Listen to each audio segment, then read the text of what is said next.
Hello বন্ধুরা, ইনি হলেন মিস টর্টয়েস। উনার বাস হলো আমাদের পাশের বাড়ি। সেখানে সেদিন অক্ষয় তৃতীয়ার পুজো ছিল।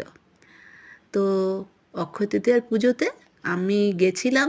তো উনি দেখছি চুপচাপ চলে আসছেন ভাব জমাতে। যারা যারা গেছেন তাদের সবার সাথেই ভাব জমাচ্ছে, কিচ্ছুটি ডিস্টার্ব করছে না। সেখানে হোম হচ্ছে, হোমযজ্ঞ হচ্ছে, সেই ধোঁয়াতেও তিনি কী সুন্দর সারা ঘর ঘুরে ঘুরে বেড়াচ্ছেন, সবার পায়ের কাছে চলে যাচ্ছেন, আবার মাঝে মাঝে ঢুকে পড়ছেন সোফার নিচে।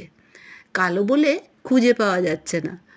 তো সেখানে যজ্ঞের ধোঁয়াও তাকে এক ফোঁটাও কোনো অস্থিরতা কোনো কিছু সে করছে না। যজ্ঞের ধোঁয়া সুন্দর নিচ্ছেন, হোমের তাপ সুন্দর গায়ে মেখেছেন, একদম ঠাকুরের সামনে কিন্তু তখন কিন্তু নড়াচড়া করছে না। সেখানে গিয়ে চুপটি করে পুজো দেখলেন।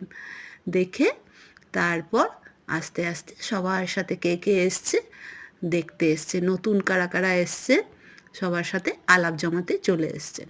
এত সুইট, ওই জন্য আমি ভিডিও না করে পারলাম না, আর আপনাদের সাথে ওই জন্য শেয়ার করে দিলাম এই মিষ্টি পরিটাকে।